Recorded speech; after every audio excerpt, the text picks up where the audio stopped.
শিক্ষক নিয়োগের আবেদনে বাম আমলের ওবিসি আইনকে মান্যতা দিল স্কুল সার্ভিস কমিশন। ওবিসি সংরক্ষণ হাইকোর্ট এবং সুপ্রিম কোর্টের নির্দেশকে মান্যতা।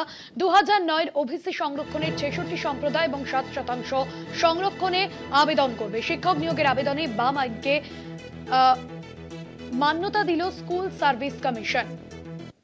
শিক্ষক নিয়োগের আবেদনে বাম আমলের ওবিসি আইনকে মান্যতা স্কুল সার্ভিস কমিশনের। ওবিসি সংরক্ষণে হাইকোর্ট এবং সুপ্রিম কোর্টের নির্দেশকে মান্যতা। 2009 ওবিসি সংরক্ষণের 66 সম্প্রদায় এবং 7% সংরক্ষণে আবেদন করবে।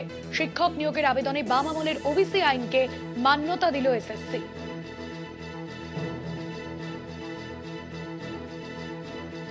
ওবিসি সংরক্ষণে হাইকোর্ট এবং সুপ্রিম কোর্টের নির্দেশকে মান্যতা। 2009 ওবিসি সংরক্ষণের 66 সম্প্রদায় এবং 7% সংরক্ষণে আবেদন করবে। 2009 ওবিসি সংরক্ষণের 66 সম্প্রদায় 7% সংরক্ষণে আবেদন করবে বলে জানা গিয়েছে। শিক্ষক নিয়োগের আবেদনে বাম আমলের ওবিসি আইনকে মান্যতা দিল স্কুল সার্ভিস কমিশন।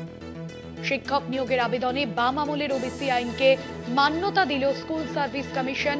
ওবিসি সংরক্ষণে হাইকোর্ট ও সুপ্রিম কোর্টের নির্দেশকে মান্যতা। 2009 ওবিসি সংরক্ষণের 66 সম্প্রদায় 7% সংরক্ষণে আবেদন করবে। শুভঙ্কর মণ্ডল রয়েছেন আমাদের প্রতিনিধি নিউজ রুম থেকে। শুভঙ্কর, এই বিষয়ে এসএসসির তরফে কি জানানো হয়েছে?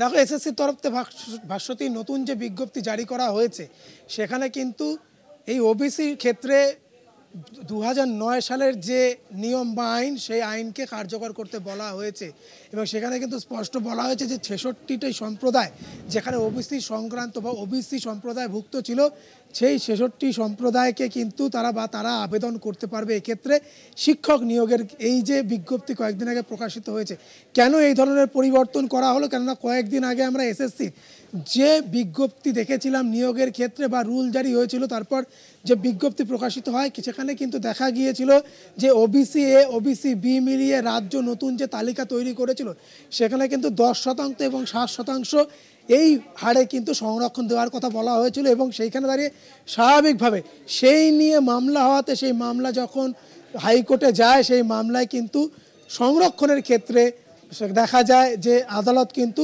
স্থগিতাদেশ জারি করে এবং সেইখানে দাঁড়িয়ে সেই মামলা এই মুহূর্তে চলছে। সেখানে আদালতের যে দিক নির্দেশ ছিল, বলা হয়েছিল যদি আপনারা 2009 সালের যে ওবিসি আইন রয়েছে সেই ওবিসি আইন মেলে যদি আপনারা বিজ্ঞপ্তি প্রকাশ করেন বা বিজ্ঞপ্তি দেন তাহলে কিন্তু সেটা বলবৎ হবে, গ্রহণযোগ্য হবে। এবং সেক্ষেত্রে কি বলা ছিল, 2009 যে আইন সেখানে বলা ছিল যে 66টি যে সম্প্রদায় রয়েছে ওবিসি সম্প্রদায়, তারা 7% হারে কিন্তু আবেদন করতে পারবে, 7%-র জন্য আবেদন করতে পারবে। এবং অবশেষে এসএসসি কিন্তু সেই নিয়মে ফিরল, অর্থাৎ 2009 সালের বাম আমলের যে আইন সেই আইনকে তারা মান্যতা দিল। শুধু তাই নয়, এক্ষেত্রে হাইকোর্ট এবং সুপ্রিম কোর্টের যে দিক নির্দেশ তাকেও মান্যতা দেওয়া হয়েছে এবং সেখানে বলা হয়েছে 2009 সালের যারা ওবিসি সার্টিফিকেট যারা রয়েছে হোল্ড করছেন, যারা ওবিসি সার্টিফিকেট হোল্ডার, সেক্ষেত্রে কিন্তু সেই যে 66টি সম্প্রদায় তারা 7% সংরক্ষণের আওতায় আসবেন। তারা শিক্ষক নিয়োগের যে আবেদন সে আবেদনে তারা আবেদন করতে পারবেন। কেননা তুমি জানো যে যেহেতু হাইকোর্টে মামলা হয়েছিল পরবর্তী ক্ষেত্রে, সেক্ষেত্রে কিন্তু ফের জটিলতা তৈরি হয়েছিল নিয়োগের আবেদনের ক্ষেত্রে। কেননা আবেদন কিছুটা করেই কিন্তু সেটি বন্ধ করে দেওয়া হয়। দেখেছিলাম যে সংরক্ষণগত যে আবেদন সেটিকে এসএসসি বন্ধ করে দিয়েছিল অনির্দিষ্টকালের জন্য, বলেছিল তারা দিক নির্দেশ পাওয়ার পর তারা কিন্তু এই বিষয়টি করবেন এবং পরবর্তীতে তারা আলোচনা করেন, তারা আইনি পরামর্শ নেন এবং সেখানে দাঁড়িয়ে কলকাতা হাইকোর্টের তরফ থেকে যে দিক নির্দেশ দেওয়া হয়েছিল, আমি আরেকবার জানিয়ে রাখি যে সেখানে কিন্তু বলা হয়েছিল যে 2009 সালের যে আইন রয়েছে তার ক্ষেত্রে যারা ওবিসি সার্টিফিকেট পেয়েছেন, বিশেষ করে 66টি সম্প্রদায়, তারা কিন্তু আবেদনের আওতায় আসবেন। নতুন করে যারা কাস্ট সার্টিফিকেট পেয়েছে, বিশেষ করে ওবিসি এ বি, তারা কিন্তু পারবেন না।